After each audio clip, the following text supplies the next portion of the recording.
একটি ছোট গ্রামে দুইটি ভাইবোন বাস করত, মধু আর টিনা।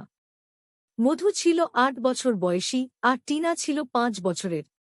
যদিও তারা বয়সে একটু ছোট ছিল, তবে তাদের বন্ধুত্ব ছিল অনেক মজার এবং শক্তিশালী।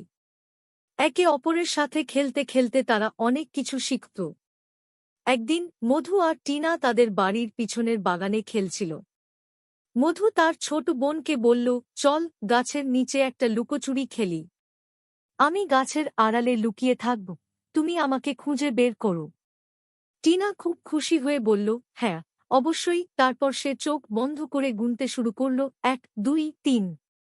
মধু তাড়াতাড়ি গাছের পেছনে চলে গিয়ে লুকিয়ে পড়ল। টিনা চোখ খুলে চারপাশে খুঁজতে লাগল। তবে মধু ছিল খুবই চতুর, সে এত চুপচাপ ছিল যে টিনা তাকে প্রথমে খুঁজে পেল না। অবশেষে টিনা একটু হতাশ হয়ে বলল, মধু, তুমি কোথায় আছো? আমি তোমাকে খুঁজে পাচ্ছি না। তবে মধু হেসে উঠল এবং গাছের আড়াল থেকে বের হয়ে এসে বলল, এখানে টিনা।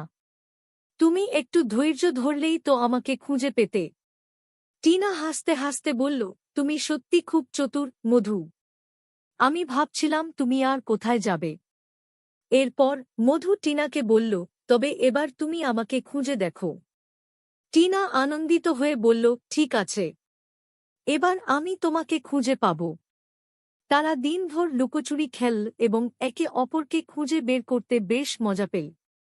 তাদের খেলাধুলায় পুরো বাগান ভরে উঠল হাসিঠাট্টায়। এভাবেই মধু আর টিনা বুঝতে পারল, ছোট ছোট খেলাগুলোর মধ্যে সত্যি আসল আনন্দ লুকিয়ে থাকে। আর একে অপরের সাথে কাটানো সময় তাদের জন্য সবচেয়ে মূল্যবান।